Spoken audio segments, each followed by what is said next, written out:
In life there are moments when the space around you compresses and you realize there is nowhere to go. The door ahead is locked, the door behind is locked, 6 men are in the corridor of a moving carriage, and the train will not stop for another 40 minutes. Most people in such a moment freeze, pray, tremble, submit. Bruce Lee did something different. In 8 seconds he turned a carriage full of fear into a carriage of absolute silence. And no one who was there that night ever forgot what they saw. Tokyo, Japan.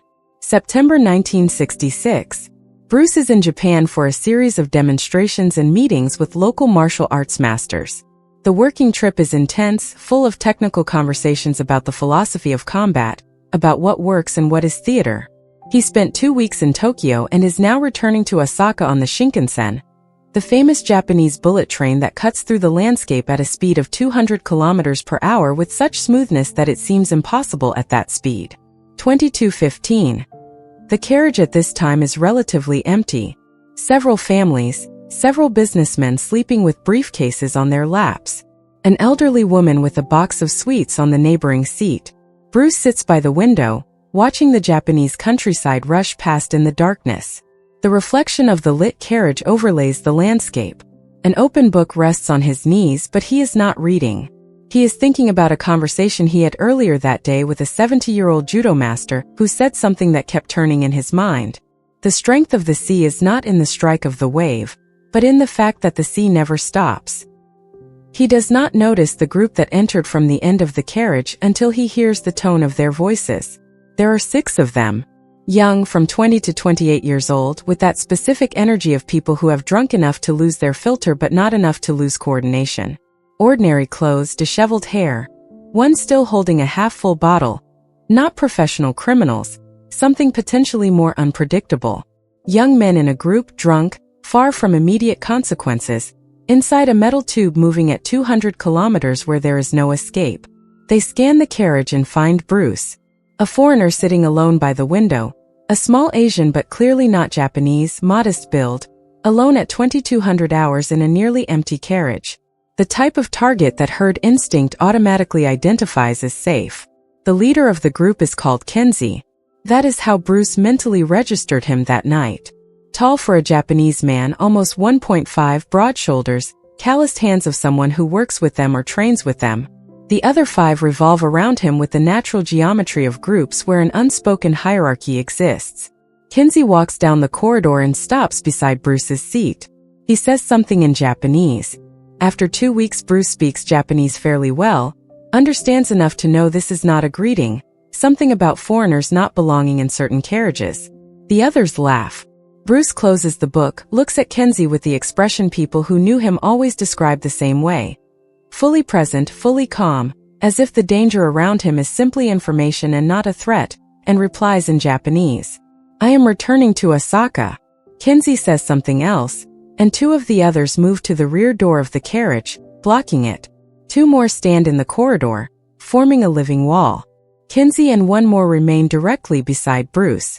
The formation is not random. They have done this before. The elderly woman with the box of sweets lowers her gaze, pretending not to see. A businessman 2 seats ahead does the same. No one will intervene. No one can intervene. Bruce assesses the situation in less than 2 seconds. 6 people, enclosed space, corridor about 70 centimeters wide, low ceiling. Seats on both sides limit any lateral movement. For most fighting styles such an environment is a nightmare. No room to retreat, no room to turn, no room to use distance as a tool. For Jeet Kune Do a narrow corridor is not a disadvantage. It is a field where the philosophy of interception works best, where explosion along a straight line, where economy of motion, where using the opponent's space against him becomes more effective than anything else. Kenzie leans down to take Bruce's book.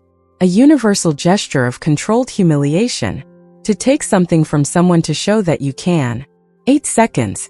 In the first second Kenzie's hand moves down toward the book as Bruce rises from the seat in one smooth movement that is neither escape nor attack, but simply occupying standing space before Kenzie establishes control of the situation. He rises so softly that for a moment Kenzie does not react. The gesture of taking the book continues in emptiness where Bruce had just been sitting. In the second Bruce is already standing in the corridor. Kenzie turns to him with growing irritation, and the man next to Kenzie steps forward. The first to attempt physical contact, a hand moves to Bruce's shoulder to push him back. Bruce does not block, allows the hand to rest on his shoulder, and at that exact moment turns his body 45 degrees, using the contact itself as a pivot point, transforming the momentum of the push into rotational energy that brings the aggressor forward off balance, requiring no force of Bruce's own.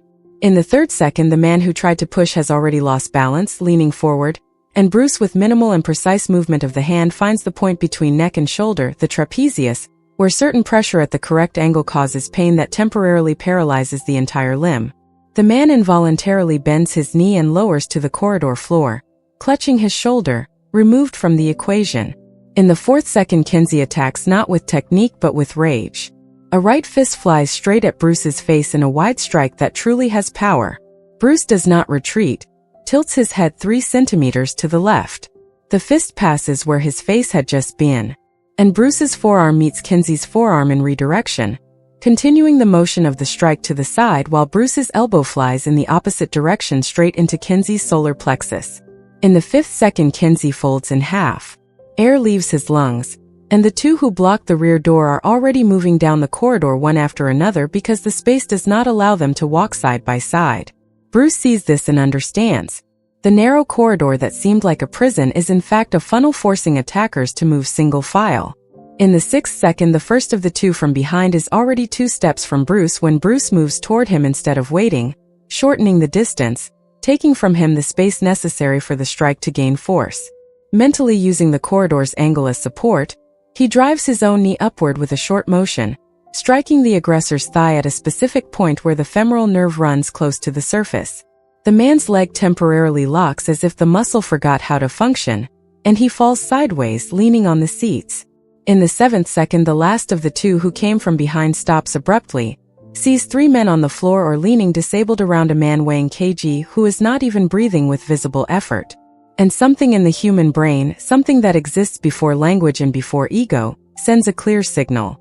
7th second. The moment to stop. In the 8th second, Bruce stands in the corridor, looking at Kenzie, who is bent over his own knees trying to catch his breath, and at the other 5 in various stages of pain and confusion, and the carriage is immersed in complete silence except for the soft sound of the train on the rails, the wind outside, and the heavy breathing of people who do not understand what has just happened. 8 seconds. Bruce looks at Kenzie and says in Japanese in a low and absolutely even voice, "Asaka is still far away. I will continue reading." No one answers. No one tries to attack again. Kenzie finally straightens, looks at Bruce with an expression mixing physical pain and something that requires more time to recognize, something close to a question he does not know how to formulate aloud. Bruce returns to his seat, picks up the book from the floor where it fell, opens it to the same page. The group of 6 men stands in the corridor for several seconds that seem much longer than they are, then slowly, without a single word, retreats to the end of the carriage and sits down. The elderly woman glances at Bruce, places the box of sweets on the neighboring seat and gently slides it toward him. Bruce looks at her, she nods slightly. He takes a candy with a return nod. The train arrives in Osaka at 23:02, exactly on schedule. Bruce exits the carriage, crosses the platform, and in the notebook where he records thoughts after combat situations writes only one line that night. He writes, "The narrow corridor was not the problem, it was the solution. The space that seems to limit you often limits the opponent more than you. Learn to love the narrow corridor." And he goes to sleep.